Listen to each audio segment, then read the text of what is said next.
Hello, everybody. And first of all, huge apologies that I can't be there in person with you today.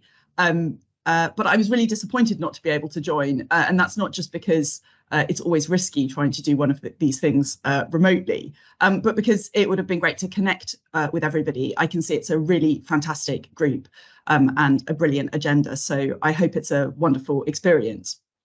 But I did want to start by giving you a bit of the view from government on how this all looks, because this is one of our really critical areas to make sure that the UK is a success in. And I was reflecting kind of how to frame this and what to share. And I thought what I would do is share some of the bits of advice that I give myself and my organisation and think a bit about how they apply to this world. And because DSIT, the new Department for Science, Innovation and Technology, is only just 6 months old. And we've been really taking the opportunity to, an incredible luxury, look across the science, innovation and technology landscape across the UK and think about what it will take to really deliver on the Prime Minister's ambition to make the UK a science and technology superpower. So three hints and tips, I guess.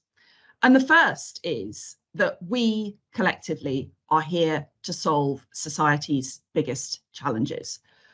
That's why the government has made huge increases in public R&D funding, has created a new department to look after this agenda overall, and invested in places like the Royce. That applies to science and technology as a whole, of course. I could wax lyrical about many aspects of that problem.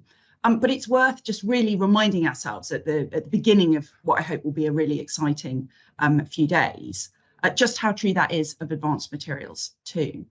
And David's already talked about the brilliant work many of you are doing on materials to support the net zero agenda, but it goes far beyond that as well. Critical challenges that we spend our time talking about in government. How do we reduce the challenges and costs of the healthcare system? How do we make infrastructure cheaper and faster? How do we improve safety? How do we manage the resilience of UK supply chains? How do we make sure that we have domestically what we need? How do we manage new and emerging security threats? Those are the issues that day to day, we find ourselves discussing across government and, of course, around the cabinet table. And if we look across any of those, we can really clearly identify critical contributions that advanced materials make to solving those problems. And so ultimately, why am I here? Because of that, because of the contributions that you all make to solving the biggest policy challenges the UK faces and helping us build the real opportunities for the UK economy. And that, of course, by the way, is all before you get into the direct economic implications, the thousands of people who are employed in these jobs, the fantastic contributions that you make directly to UK GVA. So first thing to remember, we are here collectively, government, industry, academia, to solve the country's biggest challenges, and you have a huge contribution to make to that. The second one, though, is, and I say this to my teams, we need to be prepared to embrace complexity and interdependence. And the reason I say that is you will all sort of see the headlines of what comes out about science, innovation and technology policy. And a good example of that is just after the department was created, we announced the 5 priority technology families for the UK around AI, semiconductors, quantum, future telecoms and engineering biology. And for the first time, those are all together in one department. Previously, they were spread across different bits of government. And I think what seeing that picture as a whole really makes you reflect on is the interrelationships between different technology families and the way that our success in engineering biology will be driven and powered by our success in AI or by new forms of semiconductors or by quantum sensors. And that's just within those 5 priority technology families. And as I think about applying that to advanced materials, I think there's kind of 2 things I would say. The first is that we really recognise that in order to make any technology family or any sector a success in the UK, we need to think kind of beyond the box and really understand the supply chain in all senses, not just the physical supply chain, but the supply chain of ideas and people that sit around it. And then and by the way, advanced materials are a critical element of that for those priority technologies, as well, as I said in the first part of this these remarks, as well as being critical in their own right. The second thing, though, is, as we reflect on the strategy work that David was just talking about and thinking about where we want to take this sector for the UK, is being prepared to embrace the complexity of the sector itself and the interdependencies within it. Although you can summarize it in one line, we're all too aware of the incredible richness and depth of different kinds of opportunities. And I think there's something about really encouraging us collectively, as we think about the strategy for this sector in the UK, to look at what are the shared issues, what are the different issues, and how do we embrace that complexity and interdependence to come up with a strategy that really works and make sure that the UK can win and make those contributions to those big national challenges that I talked about. The third one, though, and this I think is probably the most important, and is ultimately why the creation of DSIT's been such a powerful force, I think, is being prepared to take a really system-wide approach. So alongside talking about those 5 priority technology families that I talked about, the other thing that we did very early on after the department's creation was published the 10 big things. That's kind of the lingo that we've used for the science and technology framework. Thinking about what's the full set of actions that we need to take in order to make the UK a science and technology superpower. And what that really emphasises is that there isn't one thing for making this happen. It isn't all about infrastructure or all about skills or all about R&D spending or all about private financing. It's really about making sure that all of these things come together. I think when you do strategy work, and David mentioned that was my background, people often, as a kind of shorthand, talk about pillars in a strategy. We have 10 pillars, but I don't think it's really like that here, because it's not about 10 independent pillars where if one's a bit weak, you can rely on the other 9. I think this is more like an arch where every stone in the arch needs to be strong in order to make sure we deliver. And that's true for the UK's overall position in science and technology, and that's what's reflected in the science and technology framework. But it's also true as we think about the strategy for making the UK a success in advanced materials. This isn't just about making sure that we build on the incredible and world-leading strengths we have in science in this area. It isn't just about making sure that we have those David just talked about facilities and infrastructure in place that people can draw on. It isn't just about making sure that we really pull through from ideas into not just initial commercial opportunities, but real scaled, substantial, global commercial opportunities. It's about putting all of those things together. I think the kind of 10 pillars I'd very much encourage those involved in writing the strategy to look across, because it really makes you consider the full spectrum of regulation, of international diplomacy, all of the pieces of the puzzle that we need to put together to make this a success.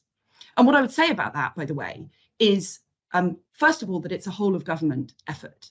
So I don't think I'm here to give you our encouragement and endorsement on behalf of DSIT. I think I'm here to give you our encouragement and endorsement on behalf of His Majesty's government, because the only way we'll make this a success is if we have the whole of government round the table. I know that you're dependent on all sorts of different pieces of the puzzle, whether that's things that come from Treasury, whether that's safety regulation, whether that's scientific funding from us, whether that's how we think about the future of construction. The whole of government needs to come together to make this a success. That's true of science and technology in general, and true of this area in particular. But far more than that, of course, it isn't really about government, government is just one of the people at the table here. And it's brilliant to see you all gathered, joining together this community so that we can together build a plan that brings together all of the levers and all of our strengths to provide an integrated story about how we make this industry even more successful than it is today. So with that all in mind, it won't be surprising to say that we're absolutely delighted to be supporting the Royce in the work that David just talked about. I think the opportunity to bring together the community, the different stories, the different parts of the sector is really vital. It's not easy. We know this is a challenging space. The reason that we need that kind of integrated approach and focus and to actually dig deep into those interdependencies and complexities is because taking an idea from brain to scaled up is really hard. And I know it's particularly hard in this space where you have such a complex landscape of intervention, where you have plenty of iteration, plenty of risk and failure. That's what goes along with being innovative and cutting edge. So I think we really know there are no kind of cheap answers, straightforward answers here.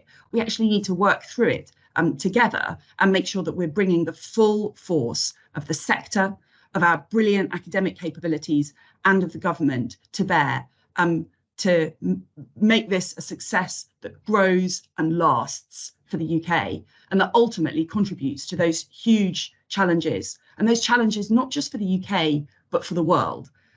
So I hope you'll have a really interesting, fun few days, but most importantly, I hope it's an opportunity for us to strengthen the conversation about how we all work together to help achieve your individual goals, be that as a scientist or a company, but also those really vital national goals for the UK. So David, I'll stop there, but I know we're need to make sure that we manage time, but really happy to take a few questions if that's sensible. Great, thanks, Sarah. You've actually done really well on time because I overran, so it wasn't good. Now I've taken, because I knew there was a few issues with Slido when we were trying to limit. I've taken a few questions ahead of time, so I've written some down as well as some of the stuff that's come through. I think one of the questions which has been asked by a number of people actually, because they've heard elements of it, but they want to hear a little bit more is, so we've heard about the Materials Innovation Leadership Group, which Alan is leading up, and the work with Royce there around national strategy. I guess to paraphrase, I guess people are interested in what sort of output DSIT is looking for from that organisation and how they may use that, to shape policy. Brilliant, thank you. And I think this probably comes back actually to what I've just been talking about. I mean, brilliant. The work that we do is always just informed by the very best insight, data, and evidence. And you are the people who can really bring that to bear. So, what I'm interested in seeing is, first of all, bold ideas. If you start from this, we are here to solve the world's biggest challenges. It's going to take some bold ideas to help us get there. So we're looking for an uncensored, ambitious piece of work. And we're looking for something that is really well evidenced. And as I said, dives into the interdependencies and the complexities. And finally, something that helps us think about the full set of levers. So what I think is that, is the real privilege here is this isn't about kind of one narrow particular bid, for a particular kind of support. This is actually looking at the full set of things that we can do, some of which are easier than others. But the more we can have that holistic vision, the better the position will be, I think. Okay, great. And just one other one that's cropped up, which is perhaps a more tricky one, but talks about regulation and the role of regulation in accelerating perhaps or stifling innovation, and it's particularly new sectors. And is this an area that DSIT is looking into, that whole sort of regulatory space? Yes, absolutely. I mean, it's a real area of focus. It's one of the 10 elements of the science and technology framework right across the piece. And you might have seen that over the recent past, we've had, led by the government chief scientific advisor, a series of sectoral reviews of how do we think about what the opportunities are in regulation, and that will be culminating, I think it's this month, in an overall report from the GCSA around what the regulatory opportunities look like to enable innovation. And I think it's got actually a lot of support from the Prime Minister and the Chancellor as an agenda. It has the great merit that it can be done in tandem or instead of lots of other kinds of initiatives that are more expensive or slower. I think the challenges that we face in that space, because it isn't always easy, are making sure that we have the right regulatory capacity. So we have a really, world-leading kind of regulatory setup in the UK. But just like many of you are having to evolve incredibly fast, just like government is having to evolve incredibly fast to meet these, ever-evolving, ever-changing challenges, I think our regulators have to do that too. And that's not always easy. So yes, absolutely an area of focus. We have a team dedicated exactly to this issue, looking at how we use regulation to enable and strengthen innovation across the UK.